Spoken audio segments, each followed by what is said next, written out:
Pumapasok na po ng Philippine Area of Responsibility itong minomonitor po natin na low pressure area sa may silangan ng extreme northern Luzon. And as of 4 in the afternoon ay nasa 1,000 kilometers po ito silangan ng Batanes. Base po sa ating analysis at kung mapapansin nila yung kaulapan na napakanipis, mababa po ang tsansa na ito yung maging. Base na rin sa ating analysis ay posible na rin po itong malusaw sa loob ng 24 oras. Walang direct effect itong low pressure area, subalit yung extension itong low pressure area siya nagpapaulan sa malaking bahagi po ng Visayas and Mindanao. Sa kabilang banda, mahina pa rin po ang ating southwest monsoon or habagat at siya nagpapaulan pa rin dito po sa may western section of southern Luzon. Habang meron pa po tayong isang namatang low pressure area sa labas ng Philippine Area of Responsibility sa may southern portion of Guam. And as of 4 in the afternoon, more than 2,000 kilometers away pa naman po ito from southeastern Luzon.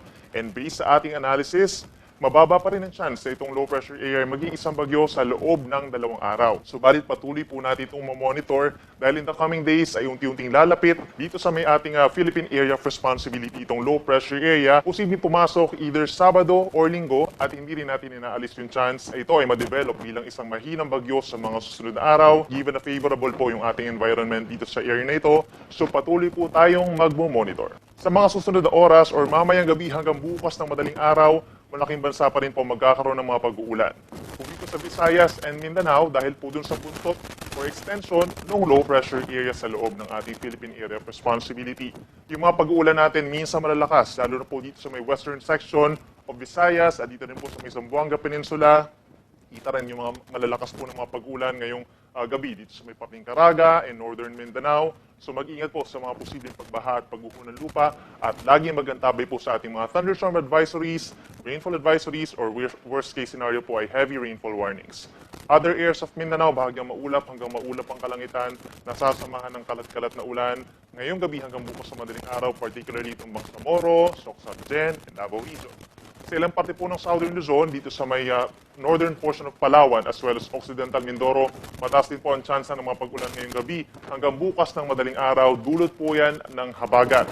Other areas dito sa may Bicol region, lalo na yung Masbate, mataas po ang tsansa ng mga pag-ulan at makulimlim ng panahon in the coming hours. Dito sa rest of Luzon, kabilang po Metro Manila, asahan pa rin yung mga localized thunderstorms o yung mga pagkidlat pagkulog na nagtatagal ng 1 hanggang 2 oras, so hindi po ito tuloy-tuloy. And afterwards ay mawawala naman po. Bahagyang maulap na kalangitan ng iiral hanggang bukas ng madaling araw.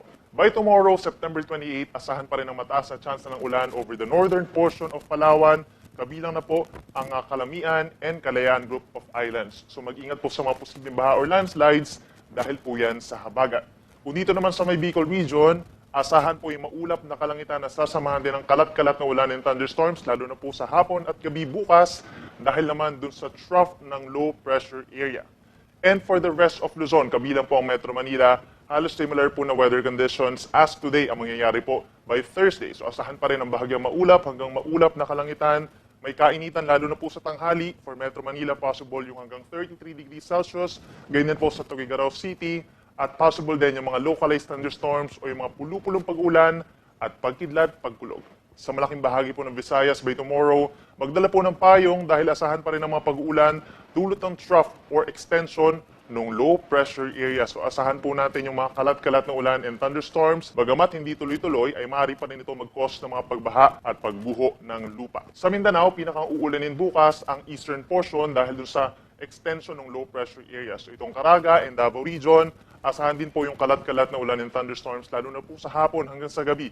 So mag-ingat din sa mga posibleng flash floods or landslides. For Mindanao, sa western and central portion of Mindanao rather, asahan po natin yung bahagyang maulap at minsan maulap na kalangitan na sasamahan din ng mga pag-uulan lalo na po sa may Zamboanga Peninsula and northern Mindanao pagsapit ng hapon hanggang gabi. Wala naman tayong nakataas po na gale warning or banta sa matataas na alon sa mga susunod na araw. Asahan po natin yung hanggang 2 metrong mga pag-alon dito po sa may West Philippine Sea at ganyan din po sa silangang parte ng Mindanao dahil dun sa medyo maalon na karagatan dahil dun sa low pressure areas na ating monitor. And in the coming days, simula po Friday, September 29 hanggang sa unang araw ng Oktubre ay relatively mas kakaunti yung mga pag-uulan po compared nitong araw na ito at bukas. Pero asahan pa rin po yung mga localized thunderstorms at generally mainit na panahon dito sa Luzon. Then may chance lamang po ng mga pag-uulan lalo na po sa may parting Samar provinces and Caraga region dahil dun sa paglapit ng low pressure area nandun sa may southern portion of Guam, maaaring pumasok ng Philippine Area of Responsibility over the weekend. So dito sa Metro Manila, sa susunod pa na 3 araw, asahan pa rin po natin ang bahagyang maulap at minsan maaraw na umaga, sa tanghali hanggang 33 degrees Celsius, then sa hapon hanggang sa gabi, ay meron pa rin mga pulupulong pag-uulan na hindi naman tuloy-tuloy pero minsan po lumalakas. Kung dito sa Baguio City, asahan din po ang maaraw na umaga at pagsapit ng tanghali, hindi pa kainitan hanggang 25 degrees Celsius lamang.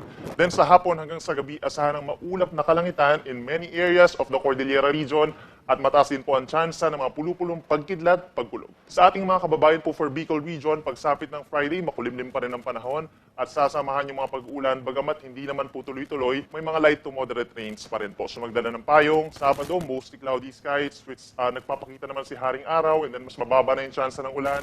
Pagsapit ng Sunday for Legazpi City, mas mababa ang tsansa ng mga ulan maliban na lamang sa mga localized thunderstorms. Sa atong mga kaigsonan din ha, for Metro Cebu for the next 3 days, pwede naman po mamasyal, no? But make sure na meron tayong dalang payong pagsapit po ng hapon hanggang sa gabi kung lalabas tayo dahil possible lamang yung mga localized thunderstorms. Maximum temperature natin hanggang 33 degrees Celsius, so kung lalabas pa rin ang bahay, ugaliin po na magdala ng payong at tubig. At panghuli sa atong mga kaigsonan din na over Metro Davao, hanggang sa unang araw ng Oktubre, asahan din po yung bahagyang maulap at minsang maaraw na umaga, sa tanghali din hanggang 33 degrees Celsius. Then possible din po yung mga saglit na pag-uulan or pagkidlat pagkulog, hapon hanggang madaling araw.